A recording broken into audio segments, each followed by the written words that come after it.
try to get about 3 visualizers per song. That's the goal. Wow. We'll probably do about 3 to 4 songs per outfit. The best locations are like, you just turn and it's a spot. So you have like 5 locations in one. Tieta. Poet, social media manager, cinematographer, and artist development coach. He, as an artist, is trained to follow the camera. He's always going to be facing the camera. If he's in a spot that's not lit well, move. And he'll move with the camera. And sometimes he won't move. He'll be like, no, this is where I want to stand. But most of the time, it's a dance between the artist and the cameraman. Holy. One of the fastest growing rappers I've ever witnessed, LaRussell, referred to his social media manager and business partner, Tieta, as the backbone of his business. And her impact has grown the community to over 1.5 million followers across all channels, and opening up their free Game Friday series where they unpack gems about marketing and music and the industry. This makes him an unstoppable social media empire with Tieta as the core. And so in this conversation, I wanted to dissect a content day structure with Tieta and understand how their team, Good Company, churn out so much content consistently. So let's dive into it. You know, late last year, I saw this video go viral on my timeline, and it said, "Your life is your content model." And that just hit me instantly. And I was like, yo, you know, Gary Vee says document, don't create, but I like this more. Can you unpack that for us? Like how you advise artists to be on social media, living their life through their content, please?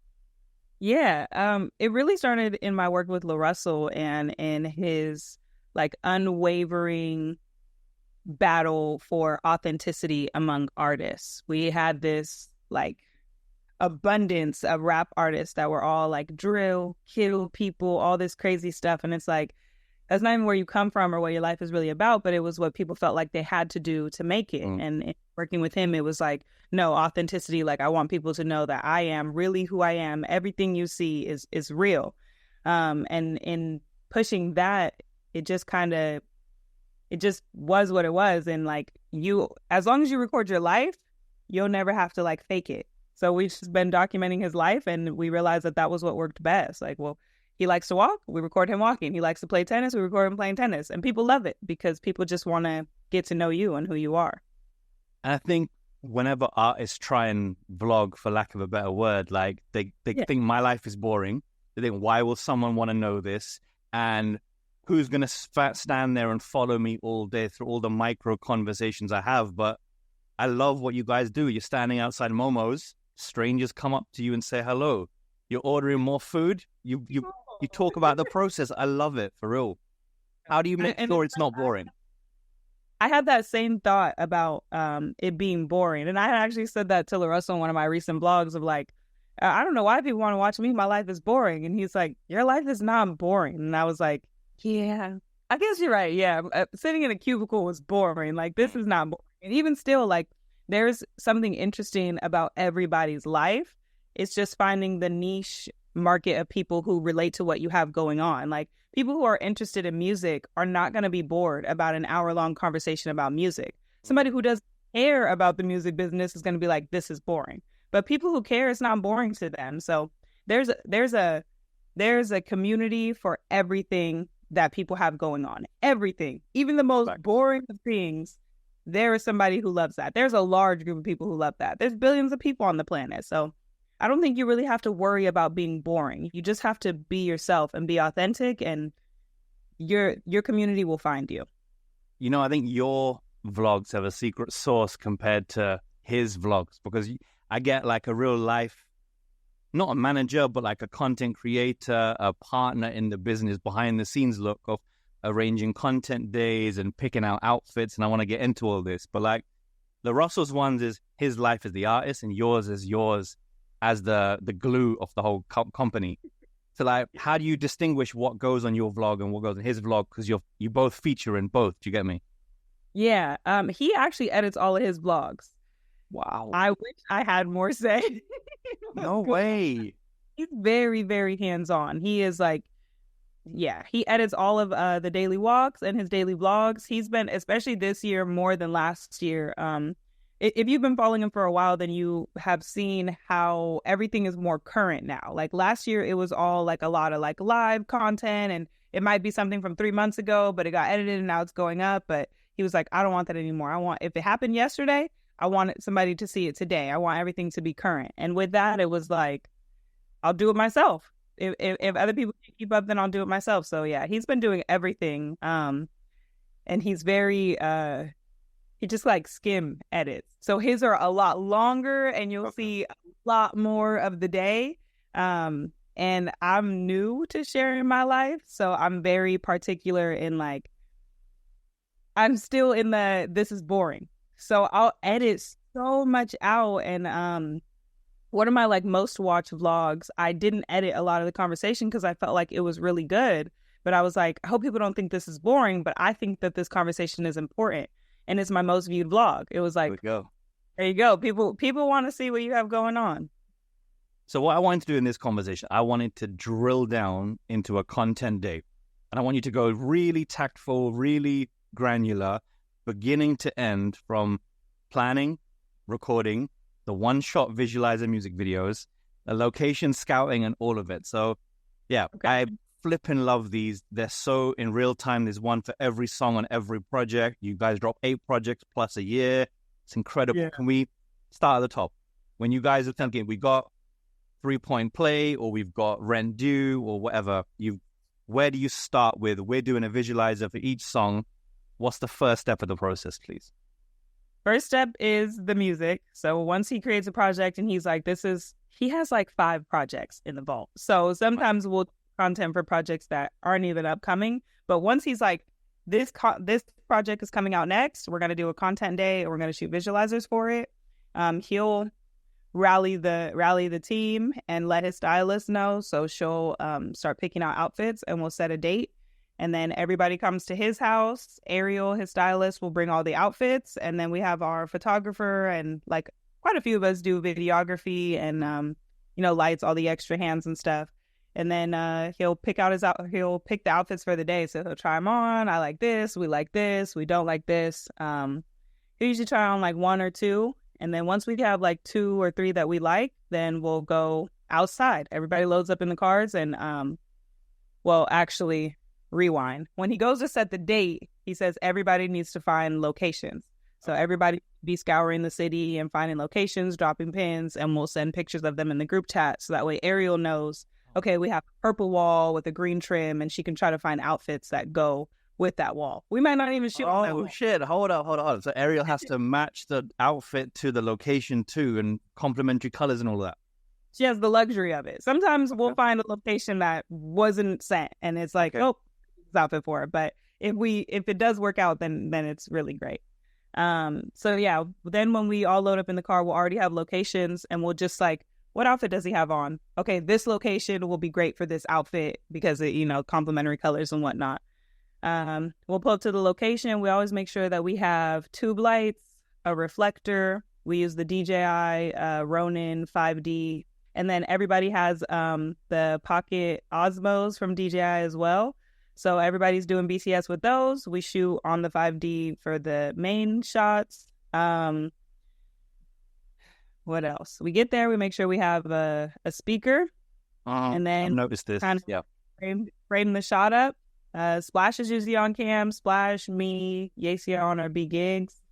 And then we just go. We play the song, and LaRussell's like a one-take kind of person. It's like, it doesn't have to be perfect. I don't want it to be not great. But if there's like people in the background or something, it's like, bro, that's what we're doing. People love to see what's going on. So yeah, we'll one take it. We'll probably do about 3 to 4 songs per outfit, and we'll just kind of go down the album that he spent. So he'll be like, this is the album that's coming out. Everybody gets a Dropbox link. Usually I'm on music, and we'll be like, what song fits like this aesthetic of the place that we're at? And then we'll do that. We try to get about 3 visualizers per song. That's the goal. Wow. Okay. Not one visualizer per song, but 3 per outfit per song. Yes. And it'll be 3 different songs for one outfit. Yeah. Crazy. If we find a location, the best locations are like, you just turn and it's a new spot. So you have like 5 locations in one, like, Yeah. Yeah. And then if we have extra clothes there, then he'll just change in the car, and then we'll go to another location and run it again. If we don't have an extra outfit, then we'll go back to the house, regroup, drop footage at the computer. So every time we come back to the house, we'll drop the card and we'll start figuring out that footage. So that way, when we come home, we don't have to wait 10 hours for 25 visualizers to finish. Mad, you dropped so much game. Hold on, I want to backtrack. So the one take filming. So you, as videographers, you guys are trained to, if he moves, stands up, if he crouches down, if he goes in, if he goes out, if he walks around the edge of a pool, you guys just follow and react to. Does he take the lead, or do you guys direct him before? It's a dance. It's a dance. So you'll have an idea of like, oh, this is like, we'll have a set shot of like, this looks really good. But LaRussell will like dance around. You know how he is. Or the videographer, like I had to tell Splash that when he first came, because I always filmed the shows. And he's like, how do you always know where he's going? And it's like, he, as an artist, is trained to follow the camera. He's always going to be facing the camera. So if he's in a spot that's not lit well, move. And he'll move with, right? He'll see you move. And sometimes he won't move. He'll be like, no, this is where I want to stand. But most of the time, it's a dance between the artist and the cameraman. Because, I've seen so many musicians that when they're actually lip syncing, they look like they're lip syncing. Oh, no, we don't lip. No. So you got the boombox playing the tune, but you're not using the audio from the moment. You're dubbing the MP3 on top, right? But he's really rapping. He's really rapping in the moment. Yeah. Exactly. Outside, yeah. And he says that like we'll have other artists on visualizer days, so that way everybody can get content in. And he tells them that every time, like really rap it, because it you can feel it when somebody's really rapping and when they're just lip syncing. Uploading a music video onto YouTube is the easy bit, but creating visualizers on Apple Music, Vivo, and Tidal is now possible thanks to DistroVid by DistroKid. And this is incredible how you can cut up short video clips from your long-form content and have it ready to plaster all over social media. To upload unlimited number of music videos onto these streaming services per year, it's just $99. And you can get started with DistroVid and get a 7% discount using my link, which is distrokid.com/VIP/all-about-helping. Huge love, as always, to the DistroKid family for sponsoring season 2 of this podcast and empowering smart artists. I think when you project your voice and you're doing the doing, you don't look back to the authenticity point. You are actually recording your life while you're on set, recording the video visualizer, and you get it all. And again, the work that you do, I love when you look at the viewfinder on the camera and you're all getting gassed up and you know it was a wicked take. Yes, that's also my favorite part. It's like the playback moment of everybody crowded around. It's very wholesome. And then like whatever happens in the shot with extras, kids on scooters, bicycles, like how do you react and just, soak in whatever's happening around? I try to embrace everything. Early on, I used to be really like particular, like, no, that wasn't the idea. But the best part about life is going with it. Like, you're going to enjoy life the most if you go with it. If you try to like fight against life, you're going to be fighting for the rest of your life. So just go with the flow. And it makes everything better. It makes it more fun, more enjoyable, and more, it's real. It's real. This is a mad amount of like workload for you to be on set with him, following him daily, whether he's in the studio, whether he's performing, whether he's just having pagoda shows. Like every day you guys meet at the compound and you just do whatever he feels like doing, or is there a set? There is a schedule, of course, weeks ahead in advance. You got stuff happening, shows booked in. Like, how does the flow of content that you keep drip feeding material out based on whatever he's doing that day? That's why it's helped a lot to have him editing the daily stuff, because if he's on daily vlogs and the walks, then I can focus on all of the visualizers and adding captions to the show clips that we do. So we break it up. It really takes a village to get it all done. The work rate that you're doing, and every single producer, every single person you encounter, be like, you guys are doing it different. And you know that this model is the future, and you know that this is ahead of its time, and no one is even coming close to the work rate. But I know exactly what you're doing, and you have ambitions to 10x it. The more you can build the team, the more you can get the method right, I assume. Yeah, absolutely. I feel like the trickiest part is because what we're doing is so ahead of its time and revolutionary that a lot of people just aren't trained to move at this pace. And you have to find a very specific kind of person who it's overwhelming. It's overwhelming for me. It's overwhelming for Splash. It's a lot for LaRussell, but we all want it more than anything. And there's nothing like we love it. We love it so much that it's like, I don't care about staying up until 3 a.m. so I can get 22 visualizers done in one day to send it out and to be able to drop the album 2 days later. You know, like that's exhilarating for me. And you have to find somebody who loves it that much. And that's been the tricky part. Like if you see anybody on our team, they love it, they want it, and they work very, very hard to get it done. It's a family business. That's why, because you're all about rewarding each other and you all in it together. Like the consistency of the branding is just phenomenal to me. Like thumbnail placement, like can we talk a bit about that? Like you make everything so cohesive. I'm reckoning that's you directing that sort of particularness in every asset you put out, I guess. Yeah, I really enjoy scheduling and organizing. It's always been like, I don't know. It's enjoyable for me, like to get the aesthetic right, to have everything be cohesive across all platforms. It's something that brands do really well that I picked up on. Like your favorite brands, everything is in sync. And if it's out of place, it's going to be taken down very quickly. Like who approved that? Because I thought that was wrong, you know?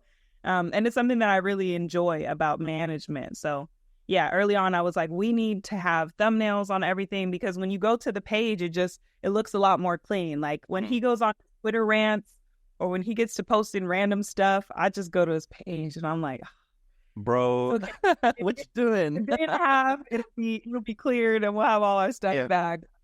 That's also the beauty about like, it's life. Like nothing is perfectly cut in life. So it is what it is, but I do enjoy it. Because I think with the sheer volume of music you guys are dropping, like most artists struggle with what do I post in the period between albums, between singles, between whatever. But I guess you just pack more things in your schedule and you just have a daily flow of rehearsals or you have pagoda shows or you have whatever.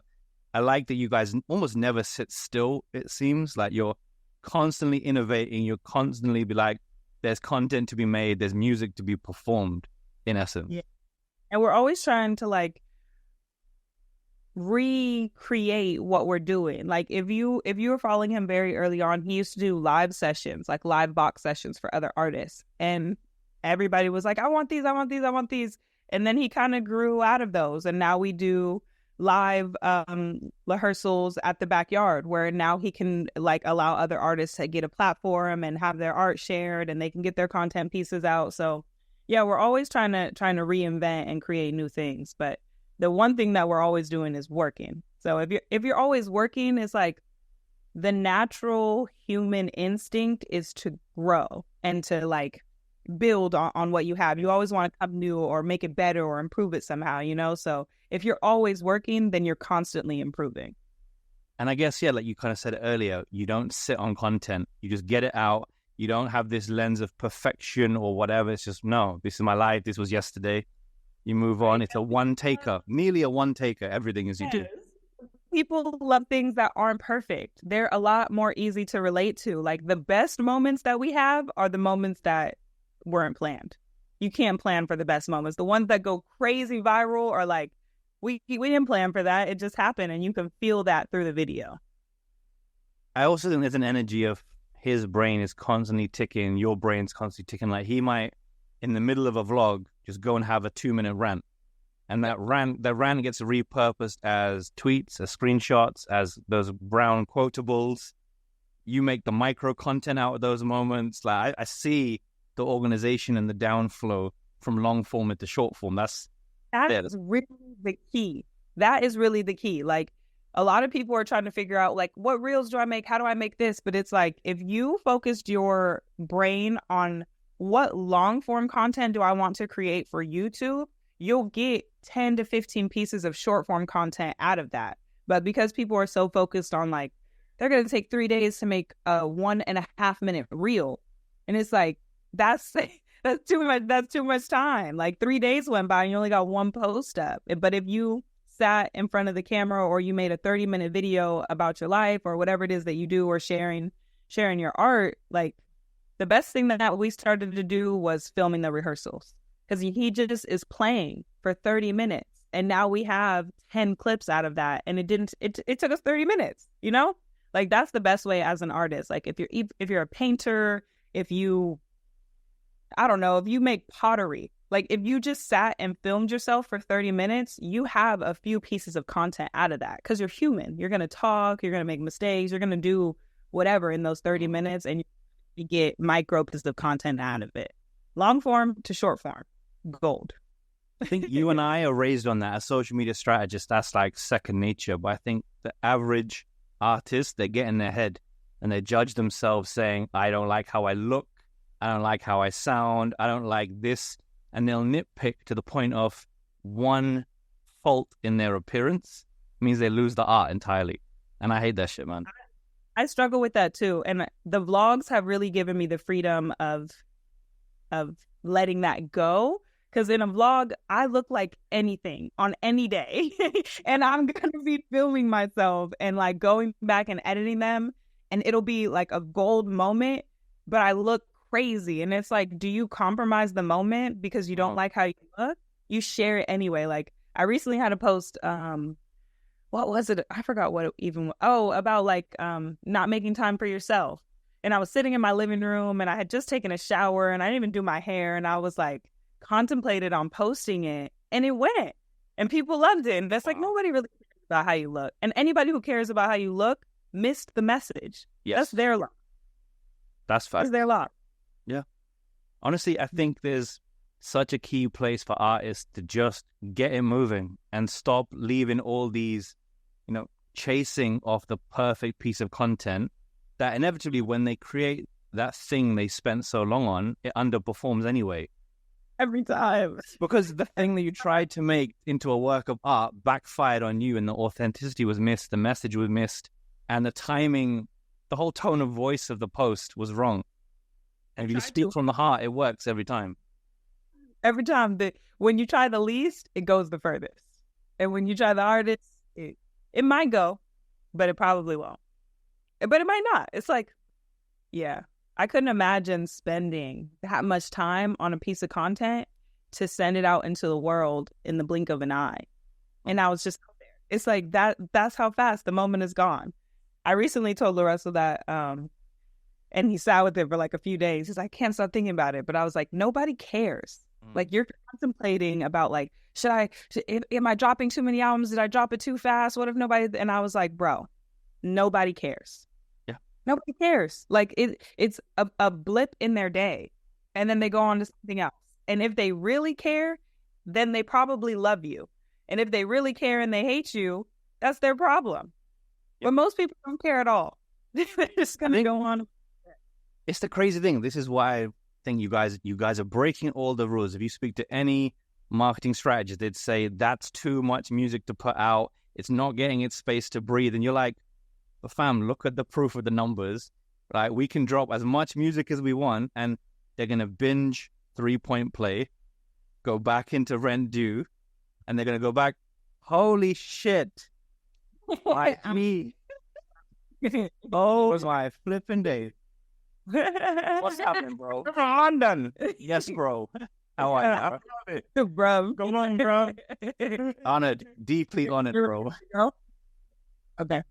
On that streaming point, I think so many people, they binge listen to one album after another album, and that's what creates the super fans. And it's not, you can't possibly give too much music. It's just that they can't handle that much at once, and they need to sit with it and soak in on their own time. And they're always going to sit with it. Like his albums, if you notice, they're usually about 7 songs, maybe 10, but that's 20 minutes. Yeah. 20 minutes. Like they're going to be able to sit with it. It's not too much music. I think really what it is that labels have conditioned us to believe that you're going to oversaturate the market if you do that.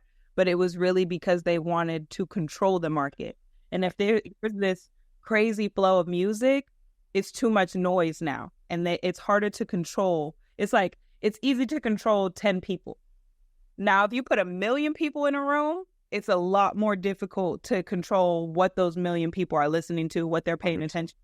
So if you convince everybody that, no, 1 album a year, maybe 2, but definitely not 8, it is so much easier to control the market and to make sure that the albums and the artists that they want front and center are being paid attention to. Deep facts. Honestly, I could speak to you all day about this, but I'm super mindful. You guys have got to get to a show. Thank you so much. Where can people connect with Good Company, with you personally? Yeah, where can people soak in like the work that you guys are doing and putting out on the daily, please? Yeah, you can find everything that we do as a team on Good Company, the Instagram page, company spelled COMPENNY. You can find the artist I work with, LaRussell, at LARUSSELL. And if you want to follow me, you can find me at TEETEESTEA.